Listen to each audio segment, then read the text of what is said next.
Meus irmãos, eu vos saúdo com a paz do Senhor. Por gentileza, aproveitando que vocês ainda estão em pé, abra sua Bíblia comigo. A Epístola de Paulo aos Efésios, no capítulo 2, verso de número 8. Leremos o 8, o 9 e o 10. As crianças irão para a salinha? Amém? Então, por gentileza, as crianças aqui à frente, enquanto nós aqui, os irmãos encontram o texto. Rodrigo. Cadê o Rodrigo? Deixa que eu mesmo dou aqui para mim. Deixa que eu mesmo dou para baixo para vocês.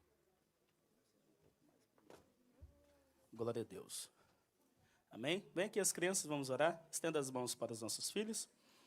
Senhor, em nome de Jesus, nós te louvamos a Deus pela vida dos nossos filhos. Tua palavra diz que os nossos filhos são herança do Senhor e são como uma flecha na mão do valente, eles não errarão o alvo. Por isso nós te louvamos, em nome de Jesus, pela vida dos nossos filhos e pela professora, Senhor. Nós te agradecemos. Amém e amém. Amém? Glória a Deus. Todos encontraram? Diz assim a palavra do Senhor. Verso 8 do capítulo 2 da Epístola de Paulo aos Efésios. Diz assim: Pois pela graça sois salvos, mediante a fé, e isso não vem de vós, é dom de Deus. Não vem de obras para que ninguém se glorie, porque somos sua obra-prima, criado em Cristo Jesus para boas obras, as quais Deus de antemão preparou para que andássemos nelas. Amém? Antes de se assentar, olha aí para essa pessoa bonita e diga assim: Deus preparou umas obras para você realizar. Amém? Tome assento, glorificando a Deus. Queridos, hoje nós estaremos aqui encerrando praticamente a minha participação nesse estudo neste ano. Nós estamos estudando sobre salvação e reino, desde o culto da virada de ano. E tem sido edificante para os irmãos, sim ou não? Os irmãos têm aprendido alguma coisa? Amém?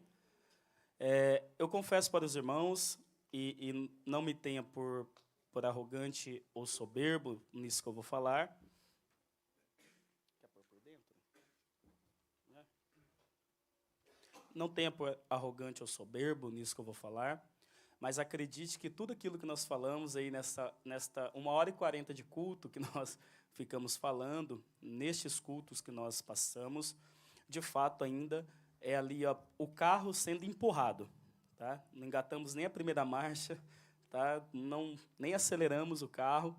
É como se alguém estivesse empurrando tudo isso que nós aprendemos nesse tempo. Por quê? Porque nós não falamos sobre a eternidade ainda, nós não sobre a vida eterna, não falamos sobre a eternidade, não falamos sobre a salvação que Deus nos dá e Ele nos preserva. Assim, tem muita coisa para se falar ainda acerca desse assunto, tá? Mas nós também compreendemos toda a estrutura da nossa igreja, tudo aquilo que Deus nos preparou como comunidade cristã, e nós entendemos também que ovelha também não tem muito limite, né? Ovelha ela não tem juízo, sabia disso? Diga assim, a ovelha não tem juízo. Diga aí, por irmão. Por quê? Alguém sabe por que o pastor da ovelha tem que mudar ela de pasto? Alguém sabe? Alguém sabe? Alguém arrisca? Exatamente, senão ela come até, ou seja, a ovelha não consegue pensar no amanhã. Imagina, ela está no pasto, ela começa a comer, porque a ovelha come, levanta o olho, viu o pastor, viu que está segura, volta a comer. A vida da ovelha é comer, entendeu? Então ela come. Só que assim, ela não tem muito juízo. Se o pastor não tirar ela de um pasto e colocar no outro, ela come até a raiz da grama do alimento, ou seja, ela come aquilo que está provendo alimento para ela. Ela não sabe esperar, respirar, né? Então, assim, o que nós faremos? Com tudo isso que você recebeu, e um detalhe também, tenha muita responsabilidade com aquilo que você recebeu, entendeu? Deixa isso criar vida em você. Depois que criou vida em você, analise os textos, pense, reflita. Qual é a forma de você saber que você está com algo enraizado dentro de você. Tente ensinar isso a outra pessoa. Se houver ali algum questionamento, você volte novamente, pesquise. Você só sabe que entende de um assunto quando você é capaz de ensiná-lo para outra pessoa. E essa pessoa é uma criança de 8 anos até um adulto de 100 anos. Então, assim, você tem que estar apto a ensinar essas pessoas. Mas ensine com muita responsabilidade, tá? Assim como nós propomos a vocês, é um estudo. Você propõe todas as vertentes e não coloque a sua verdade como verdade suprema. Tá? Entenda que tem muitas pessoas que foram ensinadas durante anos da vida e talvez nunca teve esse contato que vocês estão tendo com a palavra. Acredite, crente comum de igreja não consegue entender muitas coisas do que vocês entenderam nesse período de estudo. Por quê? Porque crente comum, ele vive de pregação. Ele vive de pregação de 40 minutos. E a pregação mexe por fora, e não é errado. A pregação mexe por fora. Mas o ensino, ele transforma por dentro. Tá? Então, o objetivo desse estudo, desde o início, é que você olhasse para si, não para o outro, que você fosse transformado por dentro, e tudo aquilo que você recebeu no seu espírito, na sua alma, fosse emanado para fora, transbordando na vida dos irmãos. Amém até aqui? Então, eu encerro aqui a minha participação no dia de hoje, e depois eu gostaria de ouvir também. Por que eu estou falando de público? Porque nos bastidores, eles ficam empurrando. Não, pastor, pode ir. Tá bom? Então, agora que eu já deixei de público, agora eles não têm escapatória, tá? Então, os nossos queridos obreiros estarão também pregando e falando acerca do reino de Deus até o fim de março, tá? Até o fim de março eles falarão ainda sobre o reino dos céus, tá bom? E sobre a salvação também, eles com certeza vão voltar. Diga comigo assim, ó, a mensagem da salvação nunca deverá deixar de ser pregada. O homem precisa de salvação. Agora diga comigo assim, agora eu, que já fui salvo, você tem certeza da sua salvação? Essa é uma frase assembleiana, tá? Então, você tem certeza da sua salvação? Sim ou não? Diga então, já que eu tenho certeza dessa salvação, eu preciso crescer. Agora eu deixo de lado os rudimentos básicos da fé e caminho rumo à perfeição. Ou seja, qual perfeição? Não é que você vai ser um exemplo em tudo. Não é essa perfeição que o texto diz. O texto diz lá, essa perfeição é que você será maduro para tudo. Você terá maturidade de saber os momentos que a fé oscila e você vai saber como lidar mediante todas as adversidades que virem sobre a sua vida. Amém? É a bênção do Salmo 1. Quando que você sabe que uma pessoa ela é justa e ela é ímpia? Não é quando eles estão juntos no ambiente, é quando o vento sopra. Porque a bênção do Salmo 1 diz lá, nós não somos como os ímpios. Eles são como a palha que o vento espalha lá na moinha. Lembra? Que eles jogavam o trigo para cima, o vento batia e eles iam conforme o vento. Nós não. Nós sabemos que por mais que o vento vem, nós estamos alicerçados em uma rocha. E essa rocha não se abala, amém? Eu sinto um tom profético aqui, eu quero profetizar na vida de alguém. Pegue na mão do irmão que está do lado aí, como o Anderson ministrou. Posso engrossar a voz também ou não? Olha que engrossa, hein? Pegue na mão dele e diga assim, a tua família, a tua vida, os teus filhos, a tua fé, a tua empresa, os teus negócios estão alicerçados em Cristo. E em Cristo, nada, ninguém, demônio, homem, governo, pode abalar esse alicerce. Porque este alicerce sustenta a tua vida. Você recebe esta palavra em nome de Jesus? Se receba, abra a tua boca e glorifica o nome do Senhor. E se for para aplaudir, aplauda com vontade aquele que é digno. Jesus, o nosso Salvador e Senhor. Amém? Então vamos aqui recapitular rapidinho, só para que vocês compreendam. Eu vou falar e vou trazer a resposta para vocês. Nós trouxemos alguns pensamentos e esses pensamentos foram... Hoje eu até escrevi para não esquecer, tá, irmãos? Então hoje eu estou bem com o esboço aqui, tá bom? Eu não sei muito pregar, então tem que trazer o esboço que é para poder validar um pouco aquilo que a gente estuda, tá bom? Do que precisamos ser salvos? Então vamos lá, da ira. A desobediência de Adão trouxe um problema objetivo e um problema subjetivo. Um problema objetivo com Deus e um problema subjetivo nele. Então, nós somos salvos dessa ira porque essa desobediência trouxe uma condenação para o homem e essa condenação seria o lago de fogo por causa da ira de Deus pela desobediência do homem. Então, quando te perguntar do que você é salvo, tá? E se você pergunta, irmãos, faça o teste para você entender como que a igreja cristã do século 21 está vivendo. Faça um teste. Quem tem o WhatsApp aí, levanta a mão. Quem tem algum amigo cristão, levanta a mão. Mande essa pergunta para ele. Mande para ele, se você tem algum parente pastor, manda para ele, fala assim, do que nós somos salvos? Ele vai falar de cara já do inferno. Nós somos salvos do pecado. Ninguém precisa de salvação de pecado você precisa de perdão. Tá? Então nós somos salvos do pecado, eles já vão falar de cara isso daí. Só que a maioria deles nem sabem o porquê nós somos salvos do inferno, que será depois lançado no lago de fogo. O inferno e o lago de fogo não são as mesmas coisas. Apocalipse 20. Tá? Então, eles não sabem disso. Mas o que nos faria ter essa condenação de inferno e lago de fogo? A ira de Deus que veio sobre todo homem por causa da desobediência. Tá? Agora, por que eu preciso ser salvo? Por que o homem precisa de salvação? Essa é a resposta. A maioria de vocês pensam que é só porque o espírito foi morto. Lembra? Quando eu pergunto para vocês, por que o homem precisa ser salvo? Você diz assim, porque o espírito do homem foi morto. Mas não foi só isso, começou lá. Tá? O espírito do homem, que não é o Espírito Santo, já consegue diferenciar isso? Tá? Ó, para você diferenciar isso, por exemplo, quem pensou em Deus essa semana em algum momento da sua vida? Dessa semana, você pensou em Deus? O que te fez pensar em Deus foi o espírito do homem, o teu espírito, ok? Que te fez pensar em Deus.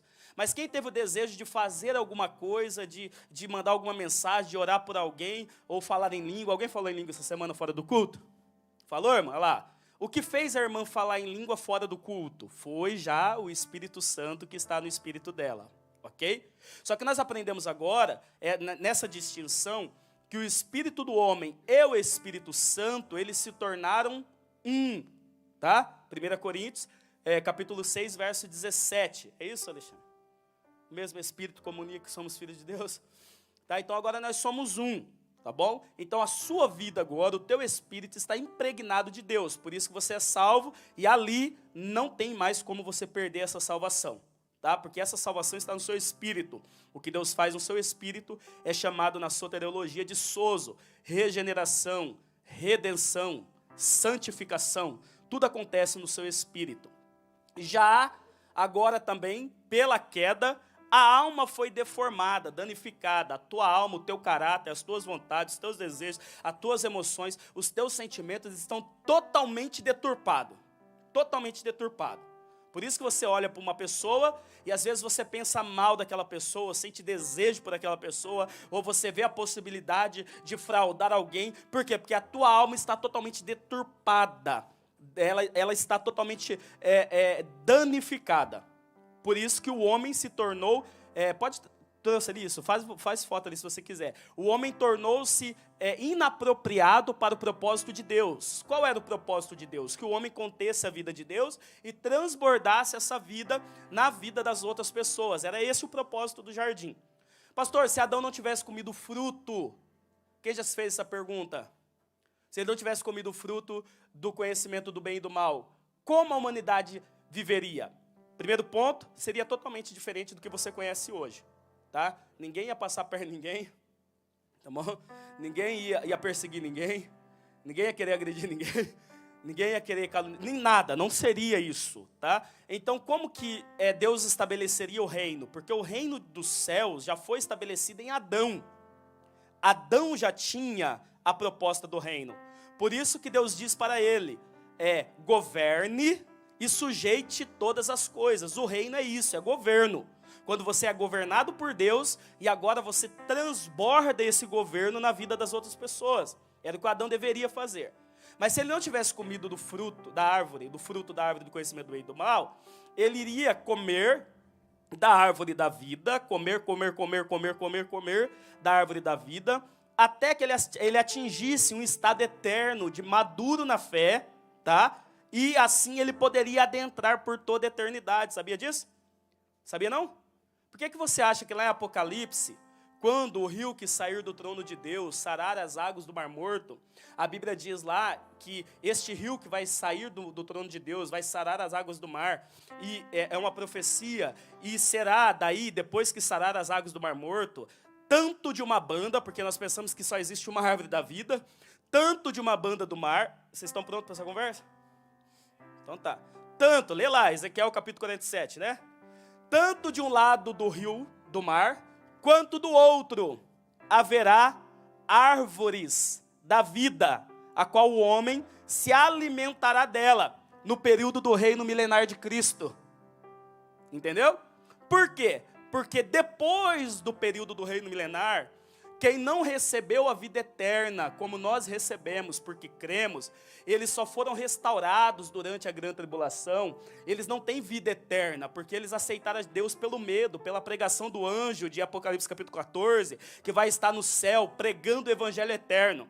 Lembra dos evangelhos? Evangelho da graça, que é o que vivemos, evangelho do reino, que é qual Deus nos introduz, e evangelho eterno. Pode falar também na conferência de pastor, que a maioria deles nem sabe desse evangelho eterno. Tá? Apocalipse capítulo 14, o anjo vai pregar um evangelho eterno. E esse evangelho eterno vai causar medo nas pessoas. Porque eles estão vendo 1/3 das águas, 1/3 da natureza, 1/3 dos homens morrendo. E isso vai causar medo. Aí vai cumprir o avivamento do profeta Joel, que diz que Deus derramará do seu espírito sobre toda a carne. E todos aqueles que invocar, veja que não é arrependimento. Você invoca o nome do Senhor hoje? Só quando você louva, você atrai. Mas você não precisa invocar o nome do Senhor para ser salvo hoje. Você precisa confessar que Cristo morreu pelos seus pecados e Deus o ressuscitou dentre os mortos.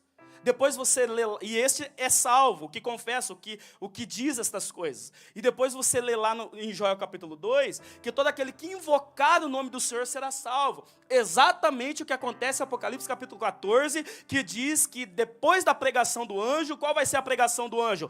Temam a Deus, ou seja, invoquem a Deus e deem glória ao seu nome. Viu? Não precisou de arrependimento. E este será salvo. Eu sei que confronta um pouco a nossa teologia, porque nós pensamos que na grande tribulação não vai haver salvação. Mas a Bíblia diz que milhões de milhões e milhares de milhares são os que vêm subindo com vestes brancas da grande tribulação. Você pode glorificar a Deus, porque Deus não vai perder nenhum daqueles que ele vai a séria. Então aí, estes que foram restaurados, eles são chamados de os cidadãos ou dons? Cidadãos. Dons? É os camaradas que vai estar no reino. Cidadãos. Eles estarão no reino.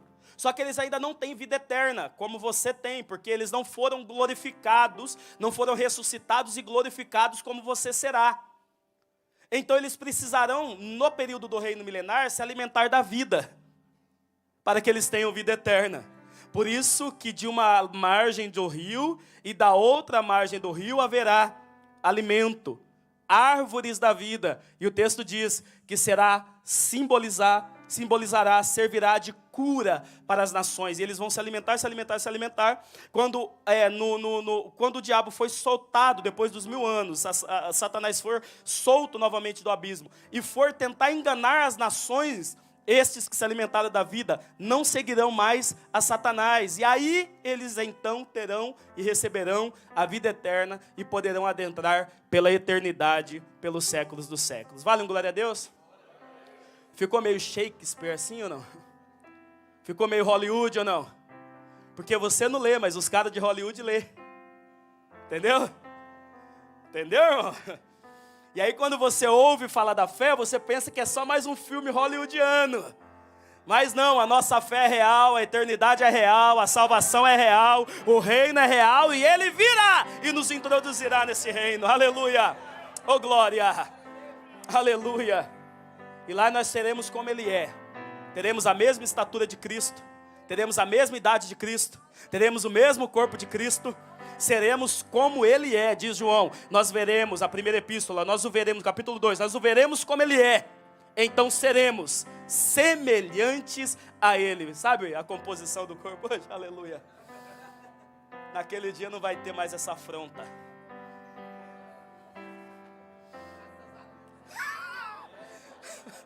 Vale um glória a Deus.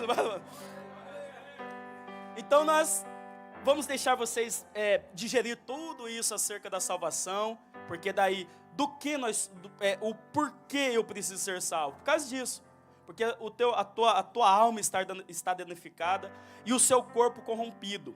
O pecado habita no seu corpo, a sua carne.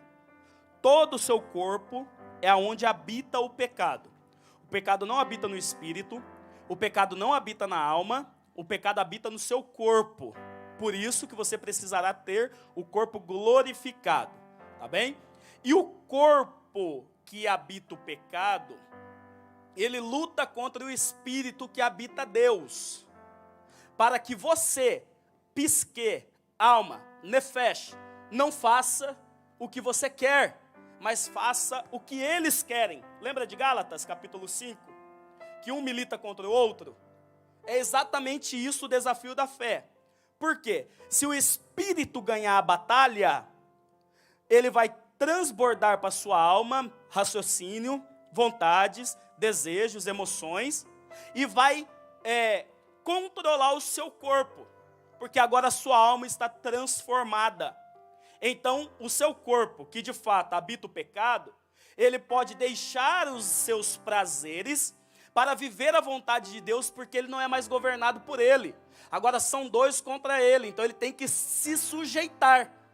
E por isso que agora você não tem mais aqueles prazeres da carne, porque o seu espírito está controlando a tua alma e por consequência o teu corpo está sendo guiado por Deus, é o andar em espírito. Só que se você deixa aflorar os desejos da tua carne, ela então vai comunicar a sua alma e você vai ter Deus somente no teu espírito. Você sabe quem Deus é, você até diz que o ama, você até diz que faz as vontades dele, que você queria, só que isso não é expressado na tua vontade, isso não é expressado nas tuas decisões, isso não é expressado nos seus pensamentos, isso não é expressado nas suas atitudes. Você tem Deus como se estivesse preso em um casulo, que é o seu espírito lá, você tem acesso a ele só quando você precisa, mas você não deixa ele emanar para toda a composição do seu corpo. Para estes, precisarão ser disciplinados no reino milenar de Cristo, porque estes serão salvos, como através do fogo. 1 Coríntios capítulo 5. Vão entrar lá cheirando fumaça. E detalhe, ali é só a primeira disciplina, ser salvo como através do fogo. Porque as disciplinas do reino milenar, para quem não foi fiel a Deus, ela cabe desde essa purificação, porque ali está falando da salvação, ser salvo como através do fogo, como também açoites, exposição pública, ranger de dentes, trevas exteriores, que não é o inferno, é ser lançado fora da Nova Jerusalém. Exteriores, quem lia trevas exteriores lá que pensava que era o inferno? Eu vou ensinar um negócio para vocês, gente. Deus não tem dificuldade de se comunicar. Se Deus quisesse que o texto fosse inferno, ele colocaria inferno, não trevas exteriores, ok? Se Deus, ele não tem dificuldade de se comunicar, então ele será lançado nas trevas exteriores e várias outras disciplinas. Tá bom? Isso daqui eu queria ter tempo, só vou falar na imersão. Um dia eu vou fazer uma imersão com vocês de salvação. Vocês querem? Salvação e reino. Aí eu vou falar que esse vale aqui é o da sombra e da morte. Todo mundo que morre passa por aqui. Davi foi. Só que aí Deus desceu e falou assim, não está na hora de você morrer não, volta. E aí, mas deixa para lá. Depois a gente conversa sobre isso. Tá bom? Todo mundo que tem uma experiência de morte, ele tem um sentimento que o corpo está subindo. Sabia disso? Por quê? Porque todo mundo tem que ir para lá. Tanto o ímpio como o crente vai para o céu. Porque o espírito volta a Deus.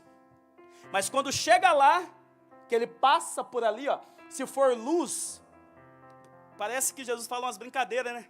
Vós sois a luz, que haja luz, que vocês, se você for luz, você cruza aqui, ó, com os anjos e vai para debaixo do altar se for vencedor e para debaixo do trono se for um crente comum. Tá bom? E se você for dos top mesmo, dos top, sabe aqueles crentes top? Sabe, tem isso, tem ou não? Olha aí pro irmão, diga assim, você é top, varão. Se ele for dos top mesmo, ele vai aqui, ó, para cima do mar de vidro, diante do Senhor com palmas na mão. Mas não é aquelas palmas não, é palmeira, palmas na mão, entendeu? Que é símbolo de honra, símbolo de reverência. Se for dos top, ele vai para lá. Mas quem se inscreveu no Apocalipse, nós vamos ver tudo isso. Mas se ele não for luz, ele não rompe o vale da sombra e da morte. Então, um anjo das trevas pega ele e leva para o inferno. E ali ele fica aguardando o julgamento, tá? Porque ele já tem a sentença. Toda pessoa tem uma sentença sobre ela que faz alguma coisa errada, mas ela precisa passar por um justo julgamento, ok? Por exemplo, se o Mateus mata alguém aqui na frente, todo mundo, ele já está o quê? Condenado. Condenado, todo mundo viu, não tem como fugir.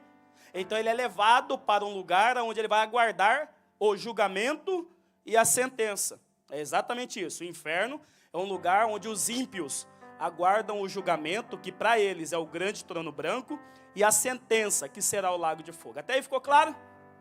Então o seu espírito salvo por crer, a sua alma salva por ser transformada pela palavra, e o corpo salvo porque será ressuscitado e será glorificado, tá? Então você tem que transbordar Deus do seu espírito, você tem que deixar Deus emanar para a sua alma, até que chegue o ponto de as suas ações no corpo, a sua interação com este mundo físico, ela seja completamente notória às pessoas que você é um cristão verdadeiro e que emana Deus, ok?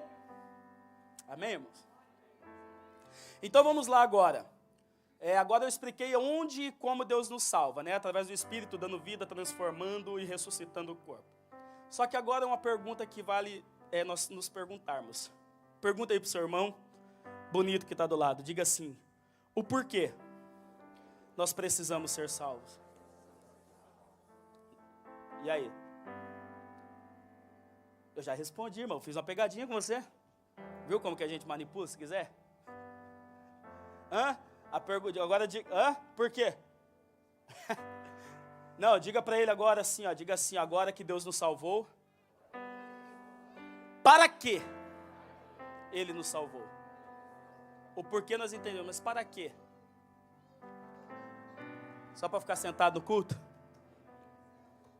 Para cumprir um propósito.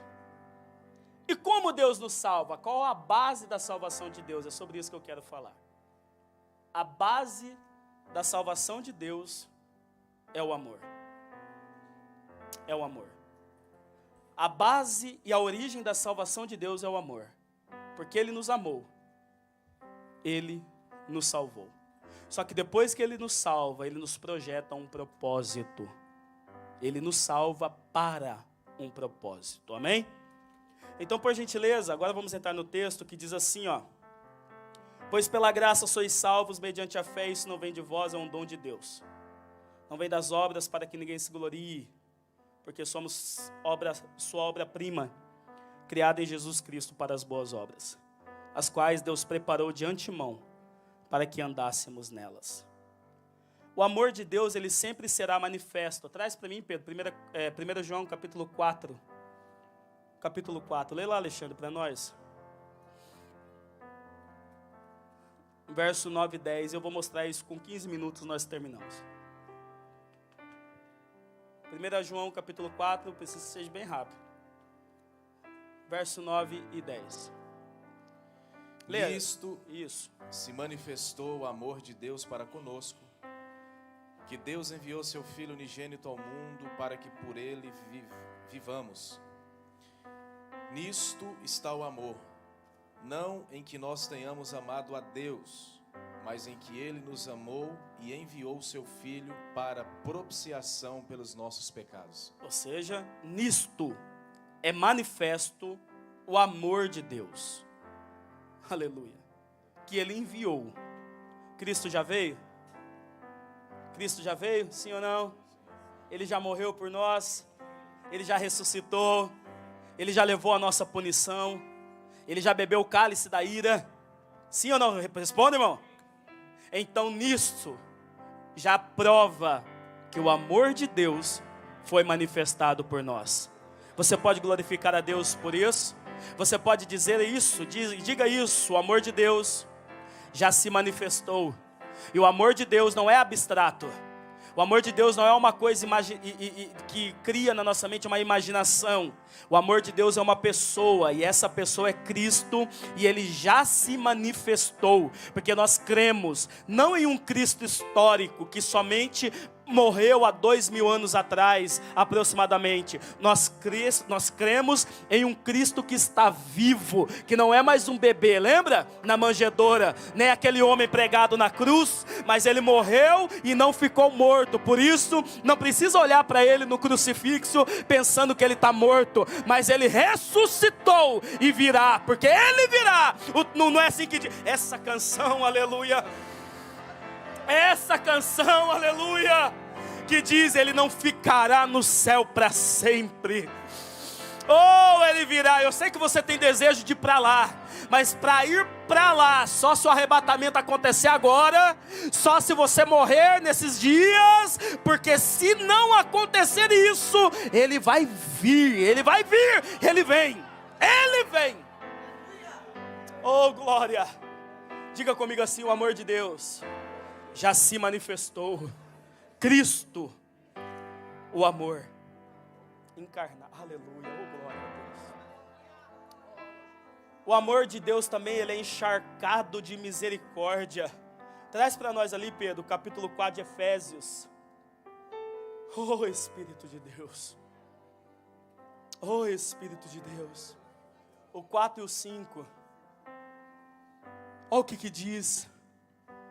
Há um só corpo. O 2, filho, perdão, o 2, é no que nós estávamos. O 4 e o 5. Isso, olha lá. Mas Deus, que é riquíssimo em misericórdia, pelo seu muito amor com quem nos amou, estando nós, irmãos, como cristão você precisa entender isso. Estando nós ainda mortos em ofensas, nos vivificou juntamente com Cristo. Pela graça sois salvos. Escute, a misericórdia de Deus veio sobre a sua vida quando você não prestava, quando você não valia 1 centavo, quando você era o assunto da boca de todo mundo, quando você era o rejeitado quando entrava na família, quando você era aquele que ninguém queria estar perto, porque andar com você era mau testemunho para os filhos de alguém. Foi neste momento que Ele te amou, por causa da sua misericórdia. Ah, você precisa entender isso. Diga para esse irmão bonito. Hoje vamos ser, diga para ele assim, já que é a minha última participação mesmo. Diga para ele assim, diga assim: quando você não valia nada, Deus te amou. Por causa da misericórdia dele, Ele te salvou, te vivificou. Mas hoje, você só está mais ou menos. Você acha que Ele vai te rejeitar, você acha que Ele vai te abandonar, porque quando você não valia nada, Ele já te amou. Hoje você só está mais ou menos.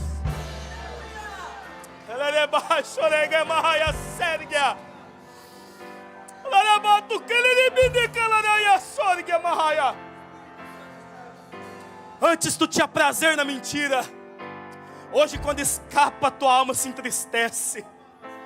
Aí você chega para casa pensando: ah, Deus me rejeitou, porque Deus não me controlou naquele momento. Escute, Deus, Ele pela sua misericórdia te amou até nesse momento, porque como um filho que precisa da presença do Pai, é Deus conosco, que nos ama, nos corrige quando necessário, mas nos orienta para o propósito. Lembra quando você tinha 2, 3 mulheres? E aí e isso lá para quem não tem Deus, é um motivo de orgulho, é um motivo de vanglória, chegar na rodinha dos amigos e dizer: peguei 4, 5 na balada. Mas hoje, quando o seu olhar corre para alguém, você sente um peso sobre a sua vida, porque você diz, agora Deus vai me rejeitar. Não, Ele vai querer te transformar no seu olhar, porque hoje você só está mais ou menos. Daqui uns dias, se você permanecer firme, nem pensar, nem olhar, você vai conseguir olhar para a direita ou para a esquerda. Os seus olhos serão só para a tua esposa, desde que você permaneça sendo transformado diariamente pela palavra.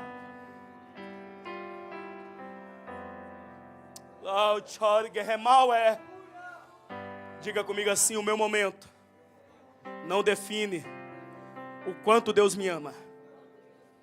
Ele me ama e me amou por causa de sua misericórdia. Hoje eu só preciso aceitar o processo de transformação. Para uns, 2 anos, 1 ano, 3, 10, outros só na eternidade, no reino milenar, só no reino milenar. Acredite, tem uns que só serão totalmente transformados no reino milenar, depois que passar no fogo, porque alguns não têm vida lá fora, não tem amigo lá fora, não tem contatos lá fora, então o ambiente da igreja para ele é agradável, só que ele está aqui, mas pensa em estar lá. Aí Deus está te dizendo, se você não aceitar o processo desse meu amor, dessa minha misericórdia, porque eu poderia te fulminar, você terá que passar por esse tribunal e ser purificado como fogo. Mas diferente de outros, que no primeiro ano, que é o ano do primeiro amor, o segundo, que é o ano da estatura, e o terceiro da perfeição. Escute isso, a proposta de Cristo para nós é que até o terceiro ano eu já esteja maduro na fé. Pastor, prova. Jesus com 30 anos ouviu uma mensagem, João batizando no Jordão. Quando João olha para ele, ele diz: eis o Cordeiro de Deus, que tira o pecado do mundo. O animal perfeito para o sacrifício, ele deveria ter 3 anos de idade. Ele não poderia completar 4. Ele não poderia completar 3 anos e 8 meses. Porque o animal de 3 anos era o animal que estava totalmente maduro, perfeito para o sacrifício. Então, quando João olha para Jesus, é a primeira vez que ele vai dizer, Eric, vamos ver se o John vai pegar, John. É a primeira vez que ele vai dizer, é a primeira vez que vai se falar de Jesus como Cordeiro de Deus. Então ali, naquele momento que João olha para ele, Jesus estava nascendo como Cordeiro de Deus. 3 anos depois morre. Para de graça, irmão. Para de graça, irmão. Mostrando para nós que ele já estava perfeito em 3 anos.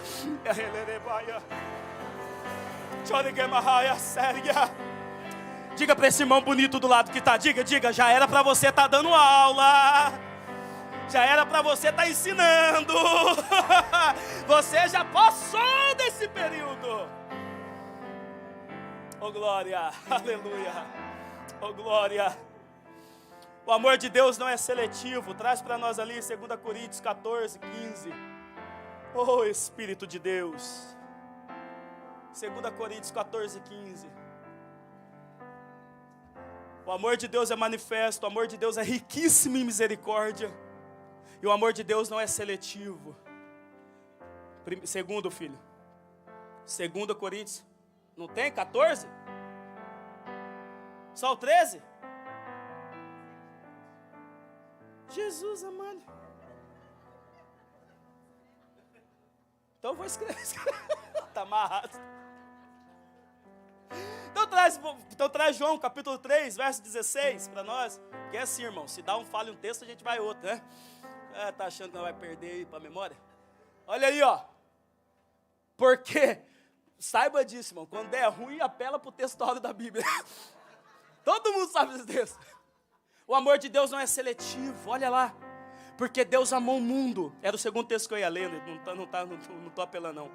Porque Deus amou o mundo de tal maneira. Amou quem? Quem? Todos. O amor de Deus engloba todos. O alto, o baixo, o olho preto, o olho azul, o rico, o pobre, o gordo, o magro. O amor de Deus engloba a todos, porque o amor de Deus não é seletivo. Diga assim para essa pessoa: Deus te escolheu, não é porque você sabe pregar, não é porque você tem a voz bonita, não é porque você é bonito, não é porque você se veste bem, não é porque você é aparentável. Deus te escolheu, porque o amor dele não há seleção. Ele ama a todos, ele ama a todos, ele ama a todos. Você pode glorificar a Deus por esse amor? Oh, Espírito de Deus. E o amor de Deus é eterno. 2 Tessalonicenses, traz ali, Pedro, para mim.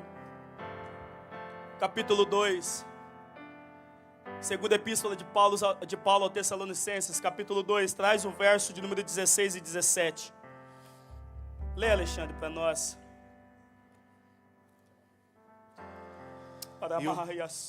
E o próprio nosso Senhor Jesus Cristo, e nosso Deus e Pai, que nos amou em graça e nos deu uma eterna consolação e boa esperança, console o vosso coração e vos conforte em toda a boa palavra e obra. Você leu e não entendeu. Traz o 16. Volta novamente. Vai, lê de novo, Alexandre.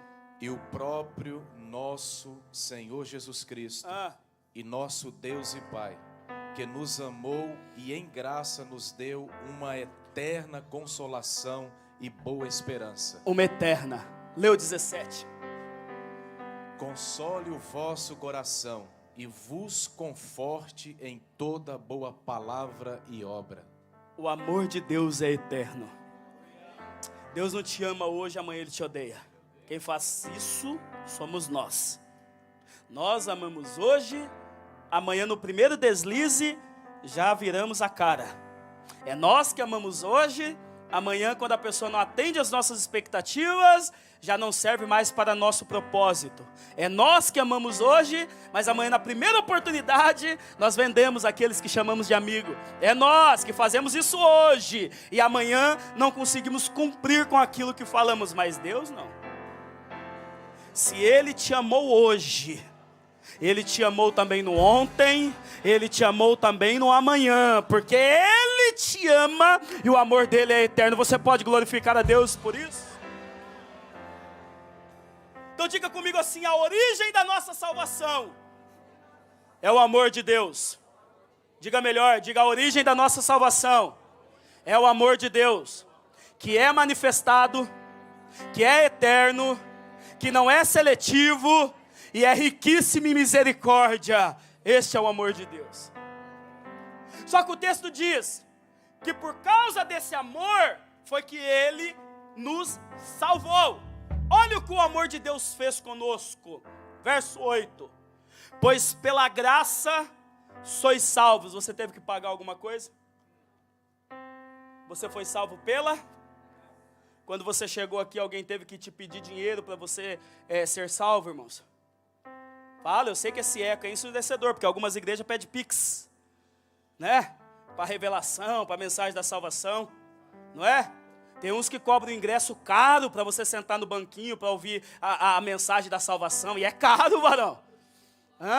Tem uns que cobram discipulado. E aí?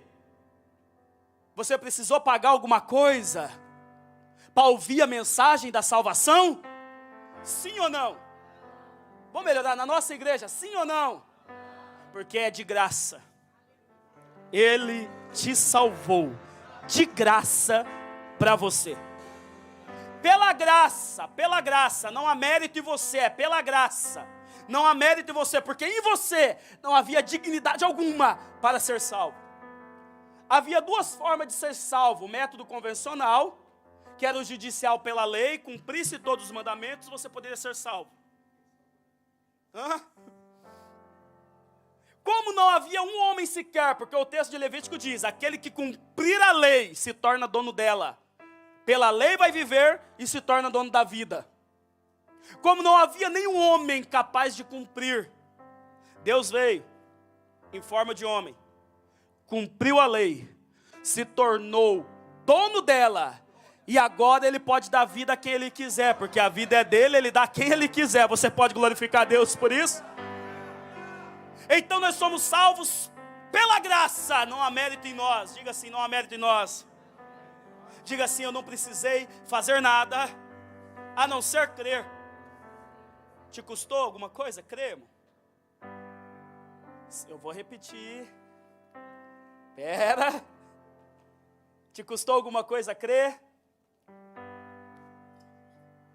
Você precisou pagar alguma coisa para crer? Só que essa mensagem te tirará muitas coisas.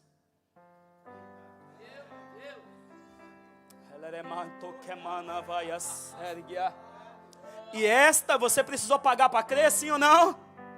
Mas esta mensagem tirará muitas coisas de você.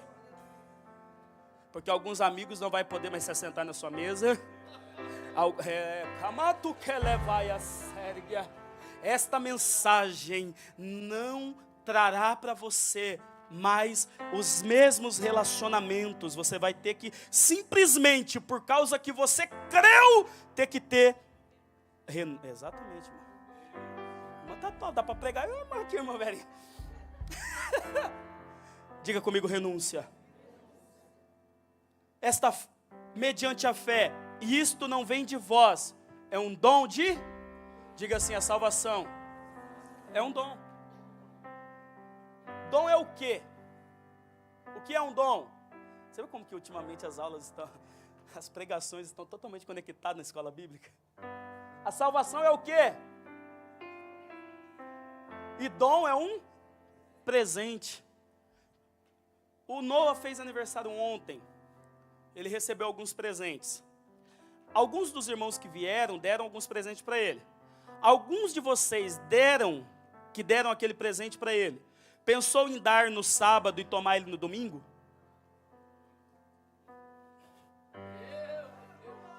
Alguns de vocês pensou em dar para ele o presente no sábado e tomar na segunda? E por que você fica pensando que Deus... Se você... eu vou aplicar.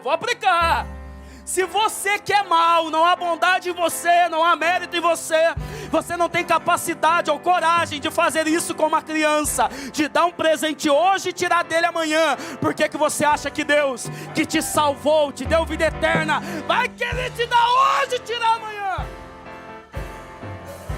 Você pode ser grato por essa salvação, você pode ser grato. Oh, Espírito de Deus, meu tempo já foi, vamos concluir.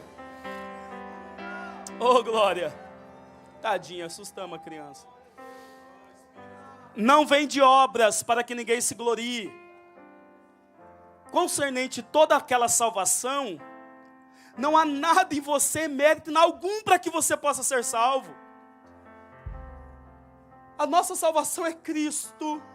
A origem dessa salvação é o amor de Deus. E não há bondade em você em nenhum momento para que você possa ser salvo. Não vem das suas obras. Não é porque, como Assembleia de Deus, nós precisamos usar terno. Até porque nós nunca obrigamos ninguém aqui. Nunca, como é que foi? Como? Impôs isso aqui. Aí talvez alguém disse pro Édipo, nosso campeão, vamos aplaudir a Jesus pela vida do Édipo? Vamos? Ele ganhou ontem. Glória a Deus. Vamos aplaudir a Jesus pela vida do John? Vamos, aplauda a Jesus, que mandou o recado ontem. Jesus é o nosso rei. Oh, glória! Oh, glória! Mas como eles, o John, o Édipo, olharam para eles e falaram assim, olha lá, ó, já começou a brigar os terno. Não é, varão. Ninguém obrigou nada. Ninguém obrigou nada, porque não é isso que os conduzem à salvação. Se eles usam, é porque eles entendem e querem. E não é só eles não. Cadê? Tem um com quadro. Vem aqui, filhão. Vem aqui. Vem. Olha aí. Alguém te obrigou, filho? Papai obrigou? Então vem aqui falar que ele não obrigou, porque alguém pensa que a gente talvez está obriga. Olha aí, ó.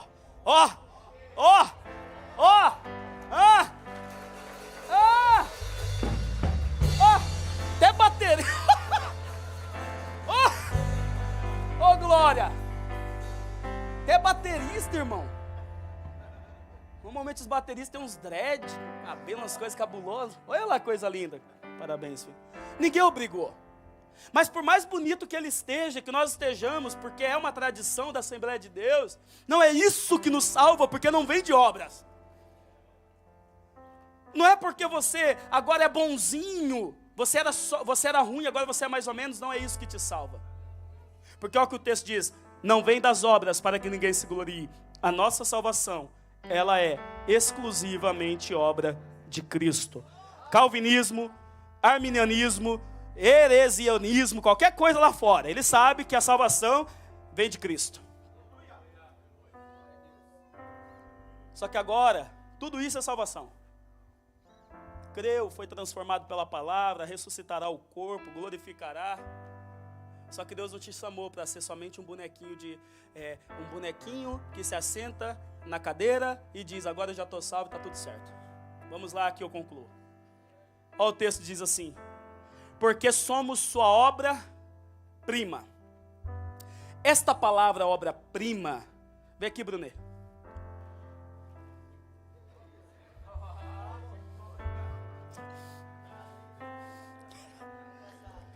Libera uma aplicação aí de obra-prima. Libera, mano, libera. Que é pregador, rapaz. Esta palavra obra-prima no grego é poiema. De onde veio a nossa palavra portuguesa, eu ia falar brasileira, portuguesa, poema. Então o que essa palavra obra-prima no grego, poema, significa? É como do Deus olhou a matéria, sem forma, sem ter nenhuma perspectiva de criação, e Deus começou, com as suas mãos, com o seu desígnio, com a sua sabedoria, foi, vai usar o cabelinho na régua, e foi trabalhando, foi colocando e foi fazendo. Ou seja, a palavra grega para obra-prima significa isso, manuseio de mãos, representando a sabedoria e desígnio daquele que a faz. Então o que essa palavra está querendo dizer? Que agora que nós fomos salvos, nós somos como uma obra-prima, feita pelas mãos do próprio Deus.